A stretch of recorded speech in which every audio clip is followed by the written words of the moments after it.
There's no pressure his shoulders can't carry. Not a Champions League final, not the world's best strikers. Because Van Dijk faced real life with far greater pressure far too early. His father abandoned the family. He worked in a dishwashing station. He was overlooked in youth teams.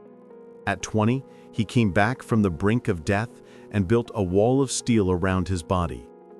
Pressure is a privilege. It only comes to those who earn it. When he turned 11, his father Ron left the family for another woman. The woman in Ron's life was a strict character who didn't want him to see his family. So he turned his back on his ex-wife and 3 children.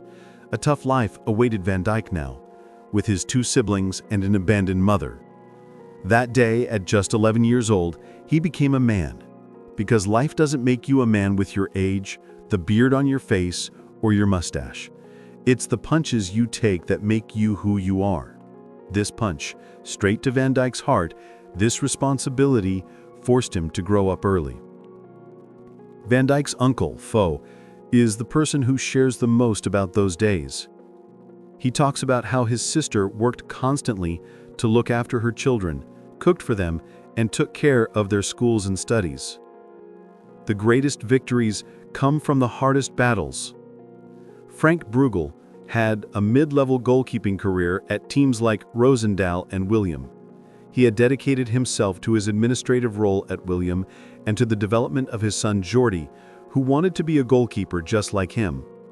One Saturday morning, he took his son Jordi, who played for BDS 19, to a match. That day, Jordi kept a clean sheet, but even his father Frank was aware that this was more thanks to that kid in defense than his son. That kid was Van Dijk. He presented a report to William saying he was much more athletic, talented, and fast than their current players, standing like a rock, and pioneered the first transfer of 10-year-old Van Dijk. At that time, William had one of the best youth facilities in the Netherlands, alongside Ajax, Feyenoord, and PSV. Van Noon, who had served as head of player development at Arsenal, was running the academy. As soon as he arrived at William, he commented about him, "No striker stands a chance against him." What made Van Dijk so valuable even back then wasn't his physical advantages, but his instincts. He was a short kid, and because he was aware of his speed, he deliberately left wide spaces for his opponents. His coaches, however, saw this as laziness and frequently warned Van Dijk. In those days, he didn't have the brave and headstrong stance he has now in his work. After seeing the coach yelling at children during Breda trials, he got scared and didn't even want to participate. Although he regularly moved up through Williams' youth ranks, he didn't appear to be a potential star either. Life was quite exhausting in those days too. Football wasn't his only focus because he now needed to help his mother. Van Dijk wasn't a kid whose transfer fee was worth millions of euros before he turned 18. Success isn't about where you start. It's about how hard you're willing to fight. When he turned 17, he found a job in Tilburg to earn money in the gaps between home, school, and training. He became a dishwasher at a restaurant. To earn €4 an hour, he would travel by train for half an hour and bike for 15 minutes, then go to Uncle Jean's and head upstairs to start his shift in the dishwashing station. His height was around 1.75 meters until he was 17. In fact, because of this, he often played as a right back. At 17, however, his body transformed him into a different person. He grew nearly 20 centimeters taller. With his physical transformation, he evolved from right back to center back.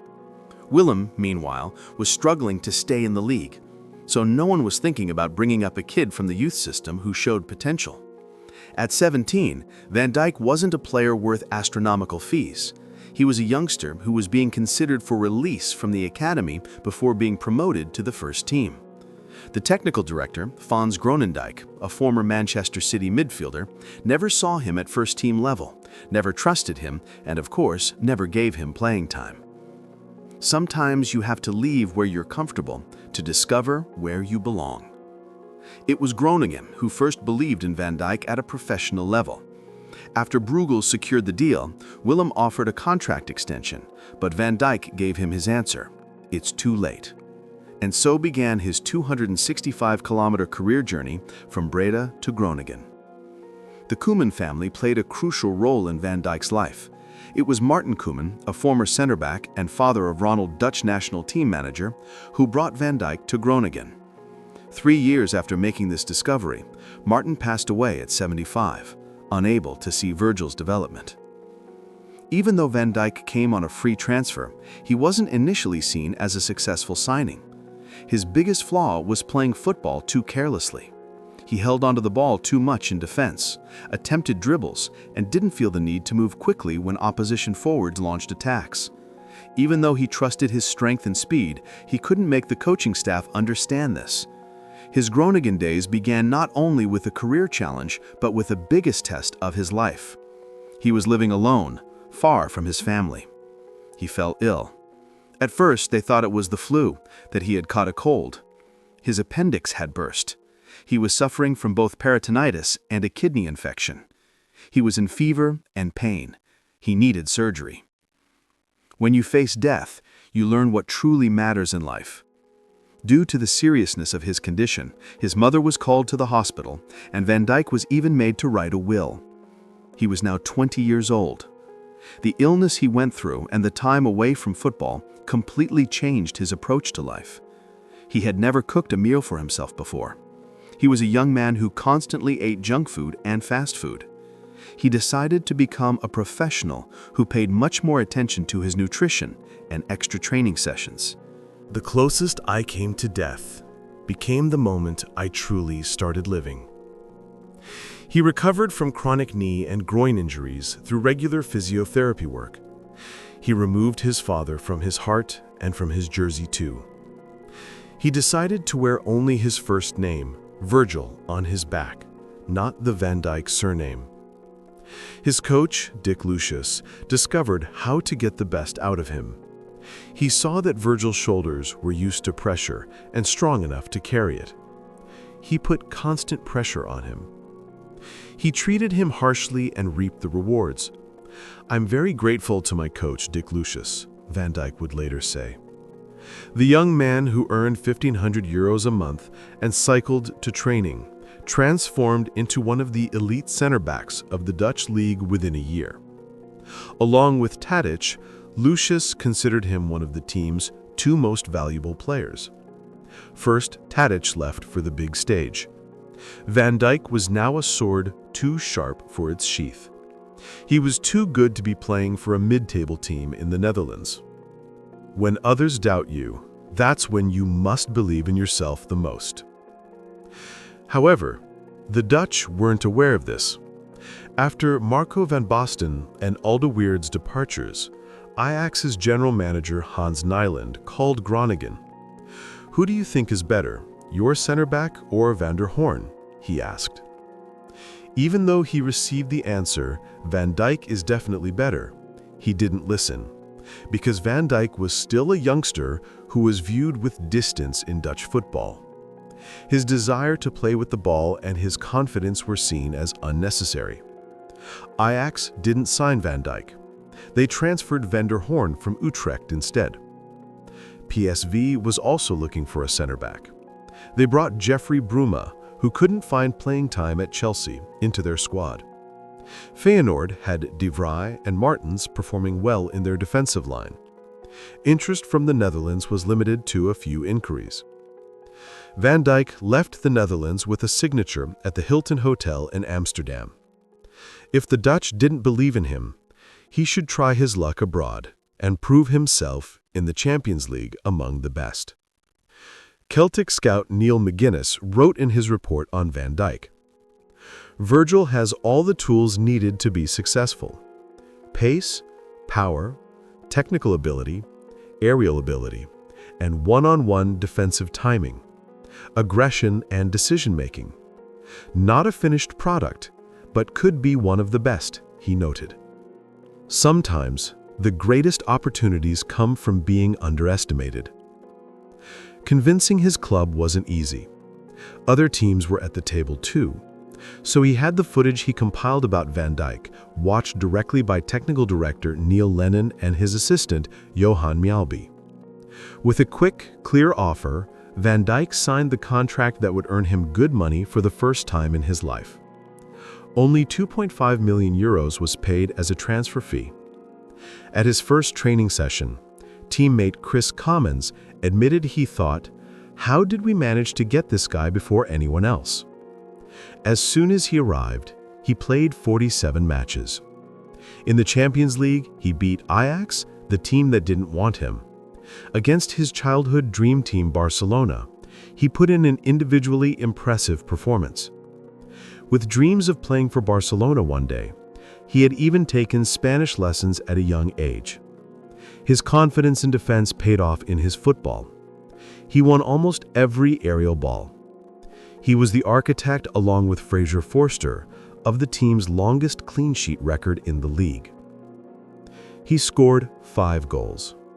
His goal against St. Johnstone, where he dribbled the ball from defense, went viral online, and his fame grew like never before. He won the championship.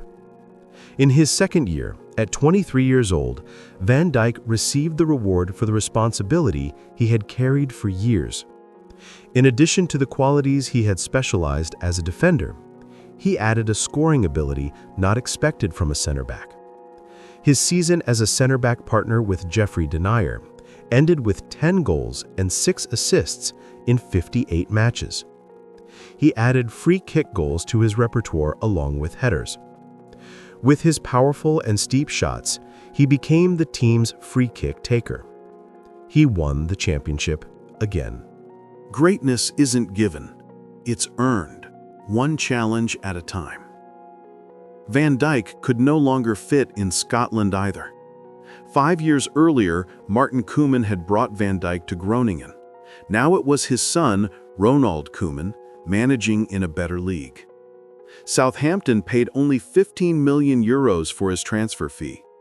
He became the most expensive Dutch defender since Jaap Stam's move from United Manchester to Lazio in 2001. Koeman never went easy on his compatriot Van Dijk. In training, if any player misplaced 4 out of 10 passes, he wouldn't say anything. But if Van Dijk misplaced 1 out of 10 passes, he would stop the session, scold him publicly, and shout at him. And Van Dijk wanted exactly that. He wanted to push his limits, to discover his boundaries. Koeman became the man who solved the concentration problem in his career. He instilled in him that he needed to play perfectly at every moment of the match, in every position, every single second. Before he even played his 20th match, Koeman handed the captaincy to the 24-year-old Van Dijk. "I wanted to learn many things, and I think Southampton is the perfect step for me right now," Van Dijk said at the time. But soon, bigger clubs came calling. At Southampton, this situation wasn't well received. His slow return from injury led to comments that he was deliberately not playing because he wasn't allowed to transfer. The process that followed resulted in an 85 million euro transfer, the most expensive center-back deal ever. He was a talent unwanted at Willem, untrusted at Groningen, who grew at Celtic and became a star at Southampton. He was good. In fact, he was very good. Now it was time to become the best at Liverpool. Like former Liverpool center-back Sami Hyypiä, who also played at Willem, he chose the number 4 jersey, a legacy that had only been briefly worn at Groningen until then. Legacy isn't what you inherit, it's what you build. Klopp inherited Van Dijk. He had brought plenty of attacking quality and transformed Liverpool into a club synonymous with championship contention. However, defense was the weak link, even often the subject of ridicule. Before Van Dijk arrived, Klopp cycled through Lovren, Sakho, Matip, Klavan, and Gomez at center-back. And there was Joe Gomez, who had just turned 20. Klopp turned Virgil into a commander on the field. He supported his confidence, his deliberate strategy of giving space to opponents and turning it into an advantage. Liverpool also showed him his tiny remaining flaws.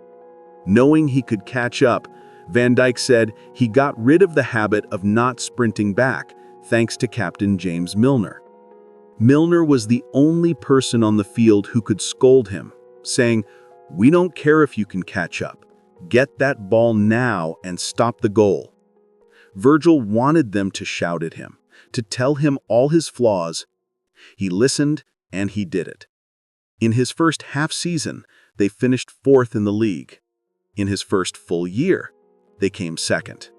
In the Champions League final, he was named Man of the Match and won the championship. 16 years earlier, his father had abandoned him, his mother, and his siblings. Just 10 years earlier, he was washing dishes at a restaurant in Tilburg. Just 7 years earlier, after his appendix burst, he had been made to write a will. The boy who was abandoned became the man who conquered the world. Virgil van Dijk was now the best center-back in the world. After the whole world started talking about him, his father, after all those years, wanted to reach out to Van Dijk. This great man, who had built a steel armor around his heart and body, had truly grown. He didn't want it. "You're no longer in our lives," was his answer. Without missing a single match in the Premier League, he fought on the front line as the team won the league after 30 years. He kept clean sheets in 36 of 76 matches, and together with Alisson, shut the goal to opponents. He won the UEFA Men's Player of the Year award. According to many, he should have won the Ballon d'Or too. He could have been the second center-back to receive this award after Cannavaro, but he finished second behind Messi. Again, according to many, the Ballon d'Or was stolen from Van Dijk's hands. To be the best, he needed to stop the best. True strength isn't measured by trophies, but by the obstacles you've overcome. Messi said of Van Dijk, "He's very fast and agile for me. To play against him, you need to set everything up perfectly." Haaland, whom he suffocated, commented, "The toughest defender I've ever played against. Physically, he's a monster." Nissan Company described him as the best center-back in Premier League history. There's one truth the whole world accepts: Van Dijk is one of the most dominant, toughest, most consistent, most challenging, and best center-backs football has ever seen. His biggest priority in life, however, is his family. His wife, a fashion sales representative he met while playing at Groningen, and his children. After the Netherlands-Germany match, he showed what really mattered to him. The game, the goal he scored, the nail-biting match, he immediately set it all aside after the final whistle. He went to Romanian referee Ovidiu Hatzagan, whose mother had recently passed away, and consoled him. Champions are made not by what they win, but by how they treat others. Van Dijk isn't very interested in winning the Ballon d'Or. The biggest desire in his career is to lift a trophy with the Netherlands before he retires from football. His goal in life, unlike Ron Van Dijk, is to be a father his children love dearly. This is the reason for the sharp calmness on his face. Football doesn't put Van Dijk under pressure. The strongest opponents can't. To him, pressure is being abandoned at 11 or 12 years old. To him, pressure is working in a dishwashing station while dreaming of becoming a footballer to help his mother. Real pressure isn't on the field. Real pressure is surviving when life tries to break you. From washing dishes to lifting the Champions League trophy. From being unwanted to being unstoppable. This is Virgil van Dijk, a testament that your start doesn't define your finish, that rejection is redirection, that the greatest walls we build aren't in defense. They're around our hearts, protecting us until we're strong enough to conquer the world.